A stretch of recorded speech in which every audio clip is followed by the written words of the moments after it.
Hey YouTube, welcome back to TXE Tells All, or if it's your first time joining us, welcome. Today I'm going to be talking about investing in real estate, but particularly I'm going to be talking about two ways that you can invest in real estate if you don't want to actually purchase that investment property yourself. Maybe you don't have the capital to invest in a commercial or single family home to use as an investment property, or you don't know anything about the real estate industry and you feel like investing that type of money without the knowledge is too much risk for you at this time. If that sounds like you, but you still want to invest in the real estate market because you know how great the returns can be, watch this video to the end because I'm going to give two concrete ways that you can still invest in real estate without actually being the owner of the property yourself. Watch this video to the end to find out what I mean.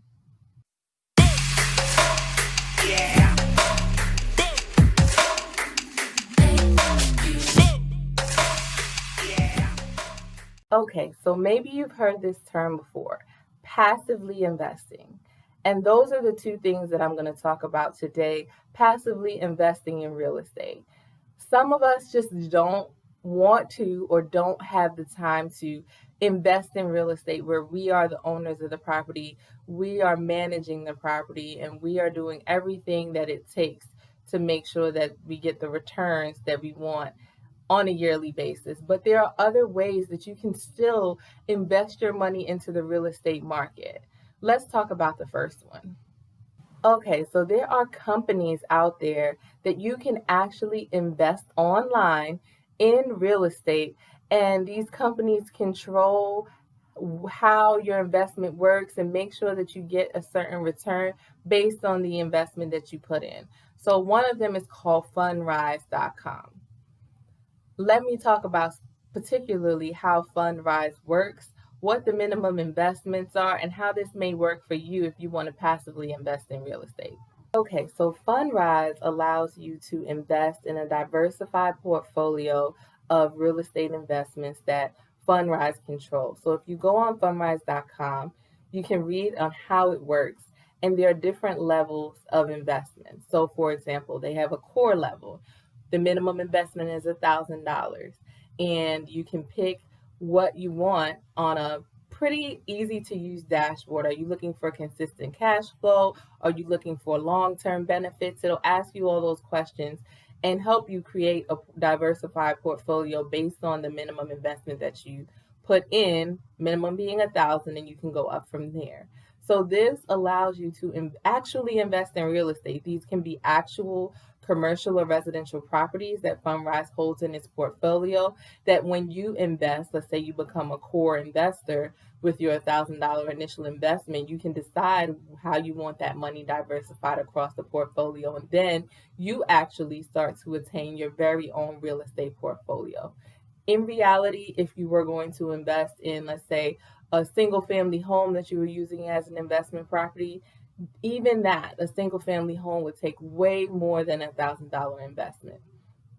So using a company like Fundrise.com, that actually will allow you to get into the real estate game with not too much of an initial capital investment, and B, not having to take on the actual management of a property that you own yourself. So this is an actual viable option for someone who really wants to get into the real estate industry and start earning some of these greater returns than, let's say, the bank can give you, but doesn't want to put too much money into it or too much time. Let's talk about some of the differences between the percentage revenue that you can get from a real estate investment versus, let's say, if you just kept your bank in a savings account, kept your money in a savings account. Okay, so I'll give you a concrete example. Right now, I have an Ally savings account. Ally is supposed to be one of the higher yielding save interest savings accounts. So right now, the APY, the interest on a savings account with Ally, is 0.60%. So that's less than 1%, and that's on the higher end of the banks that are, offering savings accounts that provide interest. Real estate investments, even passive real estate investments, such as ones that you would do through Fundrise or private investors or developers who are looking for investors for their commercial or residential real estate projects typically earn about, we can only say from anywhere to 6 to 10% interest annualized, so each year. That is way more than you're going to get on your money in any, even a high yield savings account. So it's something to think about. Now, one thing that I do want to point out about Fundrise is they do have a fee. That's a 1% fee, and there may be some other transaction fees depending on what type of investment you're dealing with. So that's definitely something to look at on fundrise.com. But still, there are pros to it. They don't require a very high investment. So $1,000 to be on their core level investor, and you can get started right away going online and setting up your account, and then you literally can get started in investing almost immediately once your account is funded. So and investing in real estate, doing it yourself and actually having your own commercial property requires way more than doing something like fundrise.com. There's also some other ones that are similar, Realty Mogul, Richuncles, and diversyfund. Those are three that you also may want to look into and weigh the differences in fees, but they basically do the same thing as Fundrise. They give you opportunity to be an investor in commercial or residential real estate right online with low capital investments. So this is something that I'm definitely looking into. I recently learned about these types of companies, and it is another way to invest in real estate. If you're not ready to jump into actually owning a building yourself, you can still have a real estate investment portfolio by looking into one of these opportunities.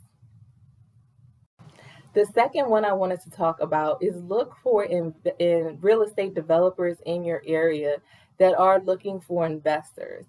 You may have heard the term crowdfunding, sort of that principle. I know personally a few real estate developers in my area, Houston, Texas, that periodically are looking for investors in their product for their projects. And you don't have to be an accredited investor for many of these projects.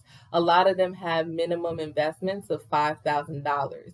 So it's another way to get involved. Now, the reason why this would be different than fundrise.com is because you would see the faces of these developers. You would know their business, you would know the projects, especially if it's in your area. A lot of these real estate developers will even give their investors an opportunity to come see the project that they're investing in. So if you're someone who needs more hands-on approach and says, I don't have the money or time to develop my own commercial or residential investment project, but if I'm going to invest in a project, I want to be able to see it, I want to be able to talk to the developer, that may be a way to do it. Great way, social media. Look for real estate developers on social media in your area, and you can get on their email list that they will send out when they are looking for investors for their projects. Another way that I did it to personally meet real estate developers that were looking for investors is by using meetup.com. I went to meetup.com, I put in my area, and I found so many different meetups that gave me the opportunity to actually go to the meetup, hear about the real estate development project, and meet the real estate developers, meet the companies, and get on their email list, and then have all that information coming into my email and be able to make the decision on who I wanted to invest with and why. Like I said, these local projects usually give you the opportunity to be more hands-on. So if you have questions about that, please leave them in the comment section below. I would be happy to share the information that I've learned. If you're in the Houston, Texas area, I can definitely share some concrete information about some of the real estate developers in the area. But if you're not in Houston, use meetup.com. You can look for real estate developers in your area. Obviously, it's a little different now with the meetups with COVID-19, but a lot of people are doing them virtually. So they're still happening. If you do want to get into real estate investment now, there's still an opportunity to do that. So second way, passively investing in real estate, you can actually invest with a real estate developer in a current project that they have going on. They usually have a specified period of time where they accept investors, and a lot of times those investments have minimum investments of $5,000. But I've seen projects where they take investors at even lower amounts. And again, these projects often provide a return of 8 to 10% on your money. So, like I said, Ally high yield savings account, their interest rate is 0.60%, which is lower than 1%. With these types of passive real estate investments, you're looking at 8 to 10%, which is a big difference. So if you are trying to make money, and grow your money, these are really viable options that you need to look into.